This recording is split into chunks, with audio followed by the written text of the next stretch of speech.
Hey everybody, welcome to the final episode of Season 1 of Heatseeker Outdoors. Can't believe I'm already saying that. We couldn't do it without all the support, and I can't believe how much support we've actually got for this thing. It really means a lot to us. So today we're going to take a look at all of Season 1, kind of recap. Take a look at a little bit of unseen footage, and then we're going to take a brief look at what's ahead in Season 2. So I hope you enjoy this week.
So we started out Season 1 down in southern Indiana on turkey hunt, and this was our first kill on camera, and it was called I Shot Her Beard Off.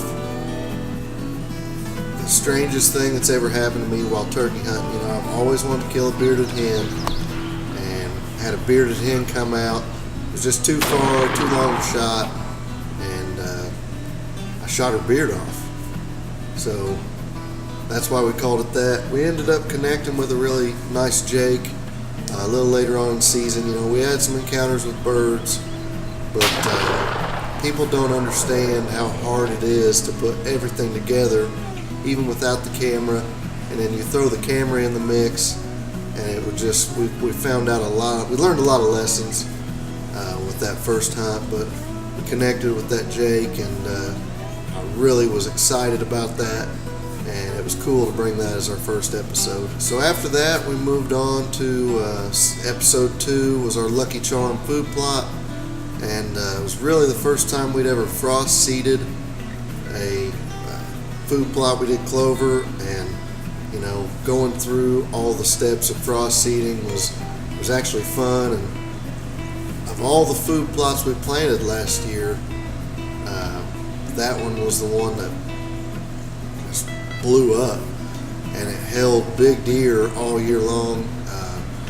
Good friend of mine, Gabby, she killed a really nice split brow 10-pointer out of that plot, and we just had big deer in there all year, and really looking forward to see what that looks like next year. Next, we met up with staffer Daniel Pino and Speedy on the camera. And Daniel had a really interesting hunt. Again, like us, Daniel, hunted all year long, tried to put a bird on camera, and it just did not work out. Anytime we thought that they were going to be working certain areas, it seemed like they were in the other area. But final few days there of season, Daniel and Speedy got on a couple birds, and thought they had enough room to shoot the front bird, and ended up accidentally taking 2 birds. They found 1 pellet in that bird's neck, and it was just enough to do the job. But really kind of a cool ending. Called the DNR here in Indiana right away. Conservation officer came out, checked it out, even watched the video, wrote a written warning just as kind of a reminder that, hey, watch where your shot is, not take those kind of shots. And the best part was one of the birds was donated to a family in need, so it all worked out, and I was really excited for Daniel on that bird. So the last video of our spring series with turkey hunts, we had Wounded Hero hunt. And, that's why Heatseeker Outdoors is what we are. We look forward to that every year. We love taking those guys. And Josh and I have both helped years with that. And this was our first year filming. Jordan was super cool. We put him on that bird. That bird kind of snuck right in on us and then put on a little show there for us. Jordan made a great shot, and what an experience for us.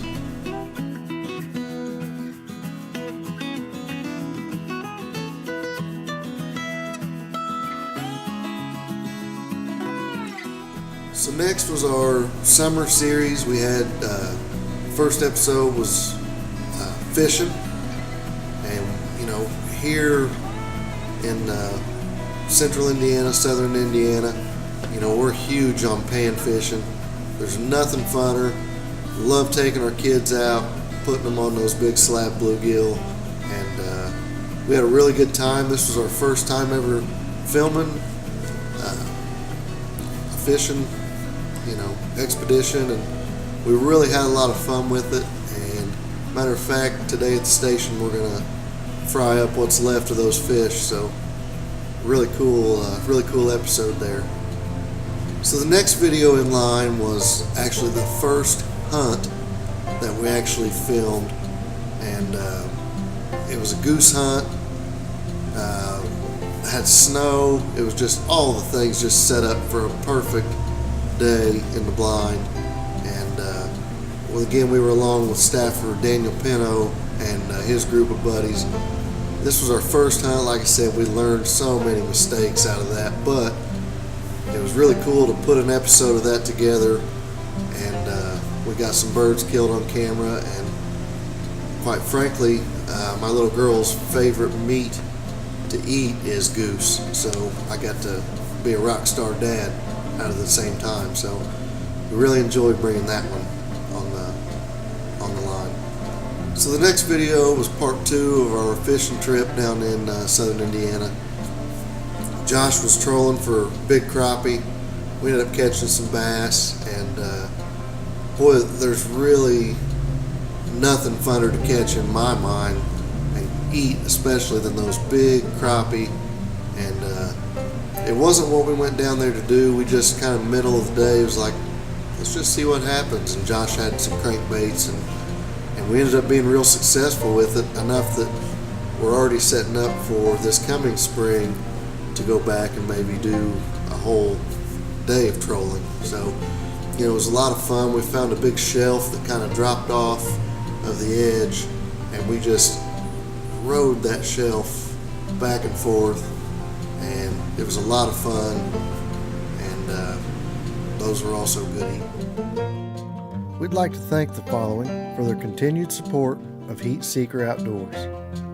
Black Widow Deer Lures, the best deer lure on the market, period. Ozonics, undetectable, undeniable. Dart and Archery, still the leader. And Lund Custom Calls, proudly handmade in the USA. The next episode was a mock scrape, kind of a educational episode, which is something that we want to do with this channel.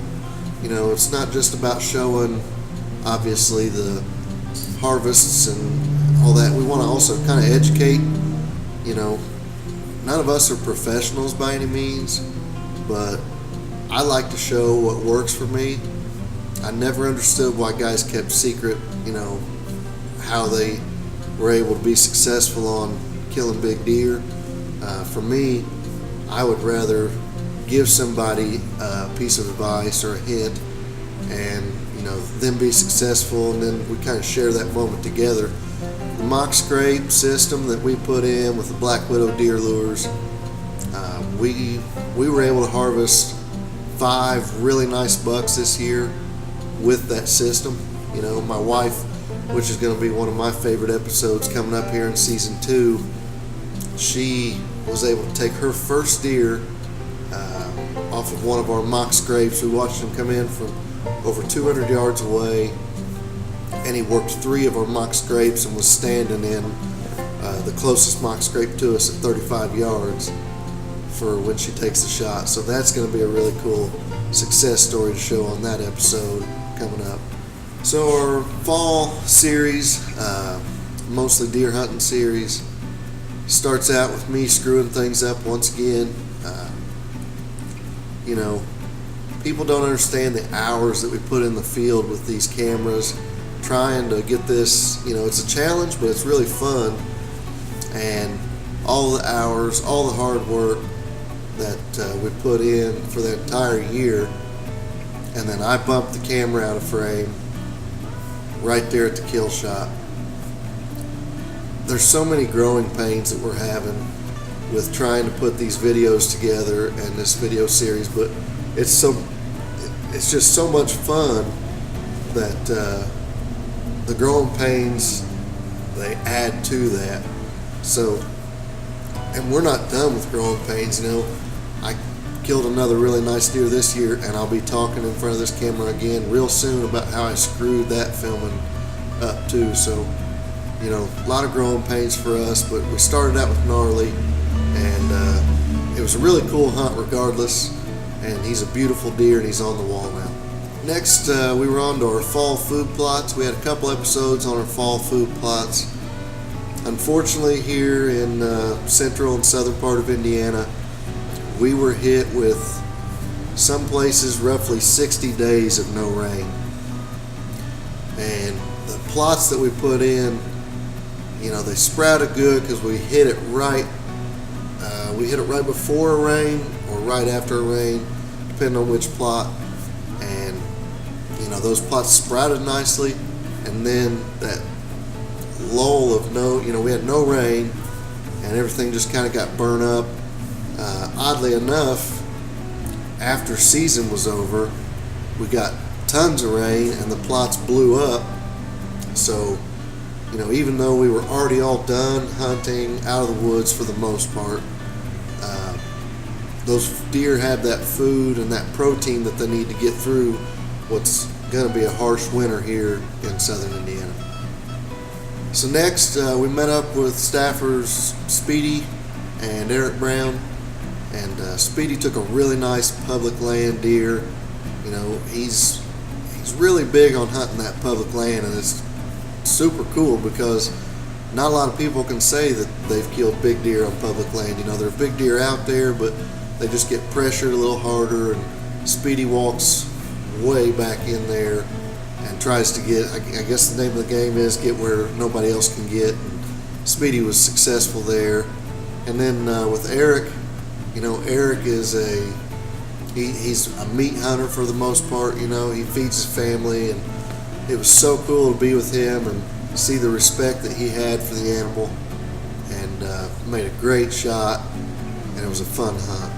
So up next was an episode that we called Cody. We were going along with my good buddy Cody Fortney, and Cody is one of those guys that you could put him in a half-acre patch of woods surrounded by houses, and somehow Cody would kill a big deer. He just knows. It's something that the rest of us don't know, apparently. Cody didn't make the greatest shot. We kind of laughed a little bit about that, but Cody's big on family, and, you know, every time I've talked to Cody about the deer that he's taken, he's like, "Oh, you ought to see my wife's." And so that's what he and I connect a lot in that way, that we're really big on family, and what an awesome hunt for Cody this year. So after that was one of my proudest moments in the woods. I got to be right there, sitting right beside my son as he took his first doe, and you know, he hunted with me for about 2 years before that, and we just struggled. Part of that was my fault because we would typically go out late season, you know, when he was off for Christmas break with school, winter break, whatever you want to call it.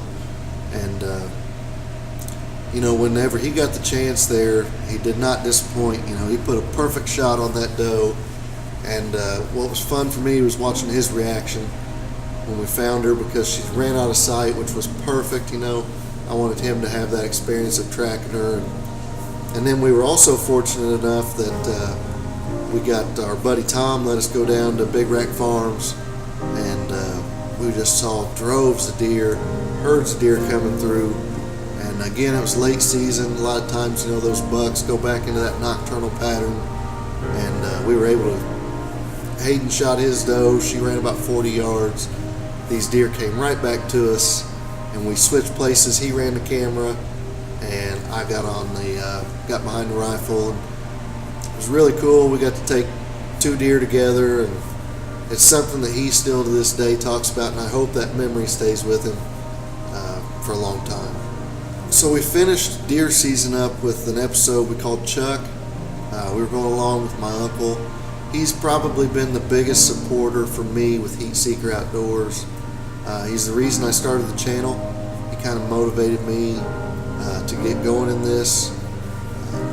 Gary's on the staff with American Way TV. We love those guys. They kill big animals and they do it the right way. But he motivated me to start this channel and kind of start doing this. And what a story. We lost my grandpa, his dad, opening day of bow season last year. And all 3 of us it was kind of a bittersweet moment there at the end of season when we realized we had just taken 3 really nice deer off of the farm and had never done that, and it was just one of them things. There was no doubt for me that, Grandpa, his spirit was still with us, and what an incredible story for us to be able to tell on the episode. This segment is brought to you by J3 Outdoors, the manufacturer of the Hags Bracket, the most versatile trapping device on the market. So to finish out the year, finish out the season, came along with me on the trap line. We're what I would call seasonal trapper. Once deer season's over, we start trapping, and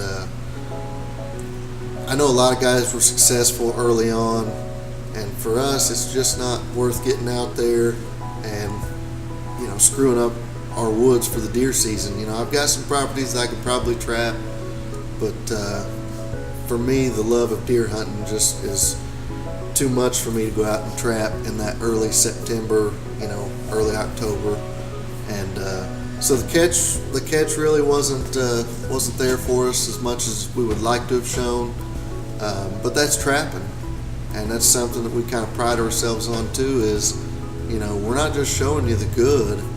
It'd be really easy to just edit one episode together and show you 50 different catches, and there again we try to be educational a little bit. I want to show you what we're doing. Maybe it works for you, maybe it doesn't work for you.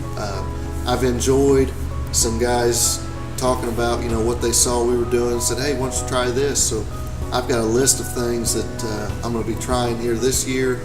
We're going to hit the trap line really hard tomorrow, so hopefully we'll have some more to show you next year as far as the trapping goes. I still can't believe that we're here on episode number 20. I remember starting the season out and talking with Josh, and I thought I had about 6 episodes, and here I am wrapping up the 20th episode. Again, thanks everybody for your support. Keep that coming. We can't do it without you. We're going to leave right now with a little sneak peek, a little short snippet of what to look for coming up in season 2. Thanks for watching us, and stick with us here with Heatseeker Outdoors.